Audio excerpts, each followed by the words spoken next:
All right, Star Wars. Can we talk about it for a second? In case you did not know, I am your host, Emmanuel Eman Noisette, and I am a Star Wars fan.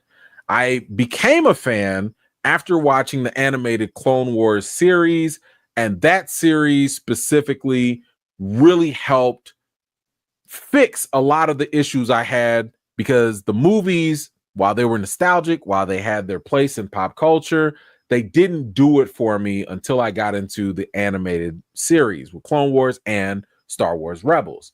That storytelling, I thought, did a great job. Now, there have been multiple years since the last Star Wars movie. There have been some pretty good TV shows and some not so great TV shows, right? Shout out to The Mandalorian. Oh my God, what did the Acolyte do? So overall, I think that with the greatness that should come in the potential of Star Wars, it could be better, and I think it will be better if you follow these 10 tips. So I'm going to give you guys my top 10 fixes for Star Wars, and let's go from obviously worst to least. Now, first, let's start off with number 10 and work our way down. I think you have to let the movies feel like events again, right? The Star Wars franchise, I thought that it basically thrived whenever a new movie would come out because it felt like, oh my gosh, we've been waiting for this for so long. Here we go, right?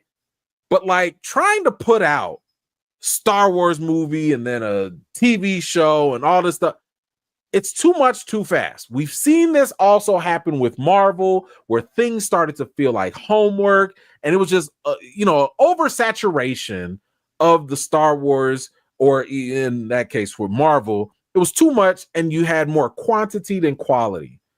I believe that you should make the movies and actually let them breathe, right? And by the way, it might also help to stop announcing movies that you're not actually going to do. Okay? Stop talking about, hey, we got this writer and that writer and this director and that director. Stop doing that until you actually have a movie with a finished script, a director, a cast, and you got a trailer ready.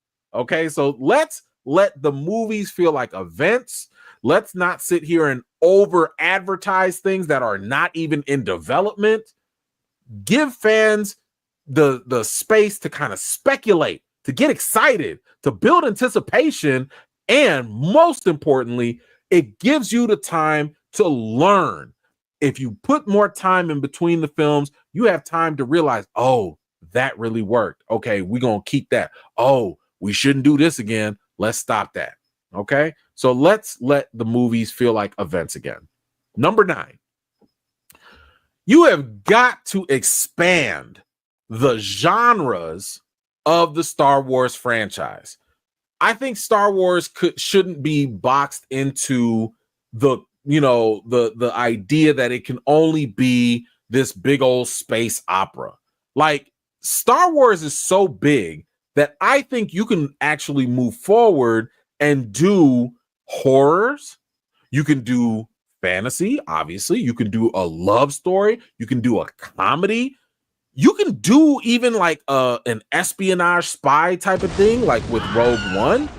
You have a lot of opportunities to make Star Wars bigger than what it is, rather than trying to confine it into one little lane in the genre, right? You can do those type of things. And I think what will happen is it'll broaden the appeal to audiences from all different walks of life, and they will be more inclined to get on board with Star Wars overall.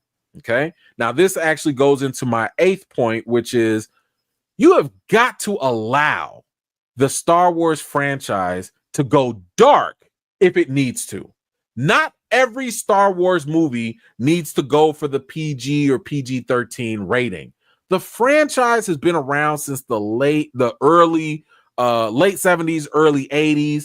Like, there are grown adults with kids that have been watching Star Wars. Let the franchise grow up with the audience. When you explore more mature, even R-rated content, Star Wars can address much more complex themes. It can deliver raw emotion. It can hit harder with audiences. You can even get more violent. You can do those type of things for people that are ready to go deeper and more intense with this franchise. Okay.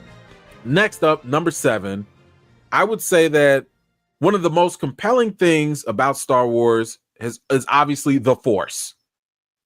Go deeper with the Force. The Force? The Force is what makes Star Wars so unique, but it has become almost like this vague plot device in recent stories. The franchise, I think, should dig deeper into the origins, into its mysteries, and maybe even the spiritual weight of the Force. Let the Force feel powerful again. Let it mean something profound. Clone Wars, I think the animated series did a very good job in 1 or 2 of the episodes where, you really went to that other planet. You saw those other spiritual beings, the father, and the son and the daughter and all that.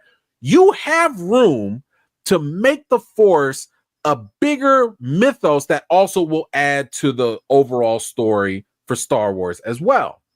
Now, let's go to number 6. With that, while you are expanding the Force, I believe that you should also introduce an entirely new concept that rivals the Force. Okay? Imagine like a belief system or a power that challenges the Force on a philosophical or even a spiritual level. A rival idea that would raise the stakes and breathe new life into the mythos. I mean, this to me, I think would create new dynamics in storytelling. It would deepen what we know about the galaxy's balance, for example. And you could think of it as kind of like, let's say, if the Force is all around us, right? If the Force is nature, it's all around us and all that stuff. What if there was another thing that was inside of us, right? Think of like, I don't know, chi or something like that. I'm just saying, take a whole different concept, maybe from a different dimension, whatever, and have that thing be different from the Force, but also counter to it. And what I think it will do is add a whole nother layer to the Star Wars franchise. Now, let's keep going and go to number 5. While you have the Force being expanded, and while you might have a new concept of a Force, I would also push and encourage that we show more alien cultures that use or view the Force differently, right? So the Jedi, the Sith, they're obviously not the only ones in tune with the Force. Different species and cultures, they might interpret it in different ways. They might challenge what we think and what we know. And I think showcasing new perspectives would actually enrich the lore, the mythos, and the texture of the Force beyond just light and dark side. Mix it up, keep it spicy. I think that would be amazing. Furthermore, let's go to number 4. I think that if you're going to evolve the Force and expand it, we have got to change up the fighting styles. And y'all know, if you've been following me at all, you will never, ever go wrong with some ninjas. Can y'all imagine some Force ninjas in Star Wars? Oh my God. Do y'all want the monies or not? Okay. Lightsaber combat is iconic. Okay. Not saying we should get rid of that at all, but it can evolve. All right.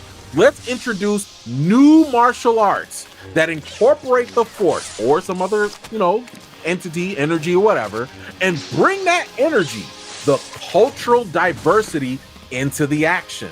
Think of Force-sensitive warriors who blend acrobatic stealth, discipline in ways that we haven't seen before. I remember watching Rogue One and Donnie Yen's character, I am one with the Force is one with me, all of that. I thought this dude was going to be a Force ninja. Now, he wasn't, but I'm just saying, just that idea got me excited to see how would a Jedi, Sith, or somebody, I mean, even Darth Maul, when he came out with that two-bladed, lightsaber, that was mind-blowing because it was slightly different than what we were used to.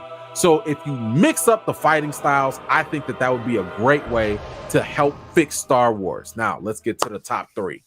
Number 3, you have got to get out of the past and move this franchise forward into the future, okay? Enough of the same recycled ships and the dusty planets. Star Wars needs to move beyond the original trilogy timeline by a lot. Set the new saga hundreds, thousands of years into the future.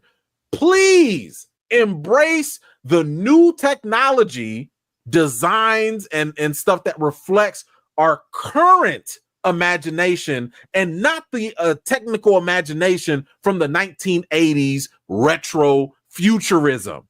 There is no reason Darth Vader should still be walking around with these big old block buttons like it's a toy, or something for a little baby. Which of these buttons calls your parents to pick you up?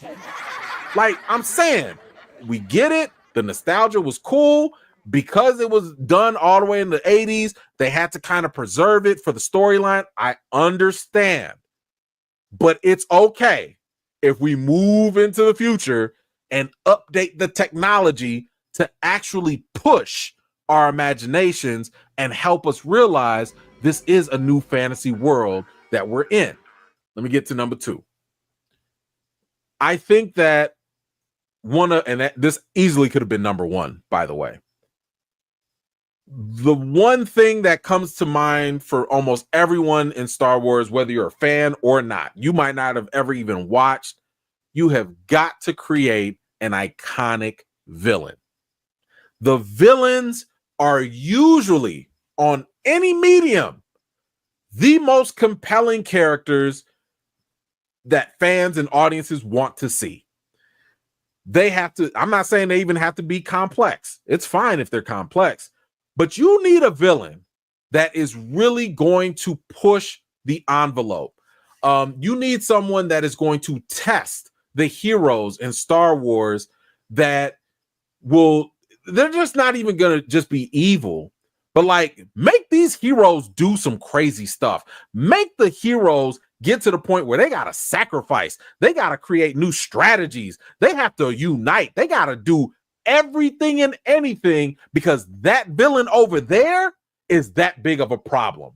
The antagonist, the villain, they should be intelligent, they should be driven, they should not just be one-dimensional. Make them complex, make them deep enough where you can cast a long shadow over the entire saga. That's what Darth Vader was, right? Darth Vader, you didn't need nobody bigger than Darth Vader in the original trilogy because he was that man. He was that dude. He was that problem. He was a menace for everybody. I need them to tap into the same energy that Darth Vader had when he was walking through that little corridor at the end of Rogue One. That is the energy and the vibe, the aura that the new villain should have. And it should be a problem for everybody, okay? A compelling villain raises the stakes and gives audiences a reason to root even harder for the heroes. Now, before I get to number 1, let me go ahead and just say honorable mention. And if you've been watching my channel, you already know where I'm going with this. Bring back Mace Windu, okay? Samuel L. Jackson has never been shy about wanting to come back to the franchise, and Mace Windu's fate was never truly confirmed on screen. Bringing him back could bridge the generations of fans. It could give a beloved character the arc that he absolutely deserves. His survival would add a new conflict, purpose, and I think just gravitas to any modern story. Listen, I don't care if you're going to do time travel. I don't care if you're going to bring him back through the Force. Bring back Mace Windu. Black Jedi lives matter. Now, let me get to number 1. And this actually might be something that many of you have also felt and thought of as well. But the number 1 thing to fix Star Wars. You have got to find a new hero or another family to follow. You have to move away. It's time to leave the Skywalker saga alone. I know a lot of people will swear up and down, well, Star Wars is all about the Skywalkers. That's only because that's all you know. That's only because that's all they tell you. Nothing in Star Wars has forced, no pun intended, the story to only be about the Skywalkers. Are they important? Absolutely. Have they had their time in the sun? Yes. But the galaxy is massive. The Force didn't start nor end with the Skywalkers. Introduce a brand new hero, or fine, another family line that fans can rally behind. Start fresh. Build them from scratch with the depths, the flaws, and the triumphs of this new family or this hero. A new character or characters. It gives audiences someone to grow with, and it feels like the franchise will have the opportunity to do something else important with those characters and make them earn it. Don't just put the characters out there just to put them out there. You have to make them earn it. And the one way I would kind of recommend is look at Game of Thrones. Take a family or even a main character and model it close to the Starks, right? You had obviously certain characters in the Stark line who you thought were going to be the ones, and they weren't. And then you had ones that you weren't paying attention, and they were the secret hero the whole time. You can subvert expectations. You could do a whole lot with this family that will get us all together to back them. And that is how you can create a generational franchise, which Star Wars wants to be. Move away from the Skywalkers. It's time. Let's get some new blood in there. That's not Rey. I don't think that these ideas abandon fans' love for Star Wars. I think they only enhance it. A lot of times what you end up having is a lot of gatekeeping where true Star Wars fans who have read the books that are no longer canon will gatekeep new ideas that come out. No. We need to move past that. We need to get to a point where everything starts new. I'm not saying reboot the whole thing, but it just starts at a new point where now we're all on the same page. We're learning the same characters. We're learning the new information at the same time. Can't nobody be like, but in the comics, it did that. No. We're not doing any of that. We're going to be on this journey together. We're going to have fun together. We're going to cry together. We're going to, scream and have fun together. That is how you fix Star Wars. And I think that's how you can continue the good legacy of George Lucas of what he started. What do you guys think about my top 10 ideas to fix Star Wars? Are these ideas, if they were implemented, would this make you a Star Wars fan? Would this get you interested in Star Wars? Would this rekindle your fandom for Star Wars?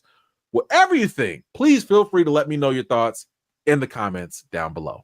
Thank you so much for watching. This was just a segment of one of my live chats, and if you're interested in joining in on the next one, be sure to subscribe and turn on your notifications for more. I've got more videos and reviews to do for you all, and until next time, I'll see you all later.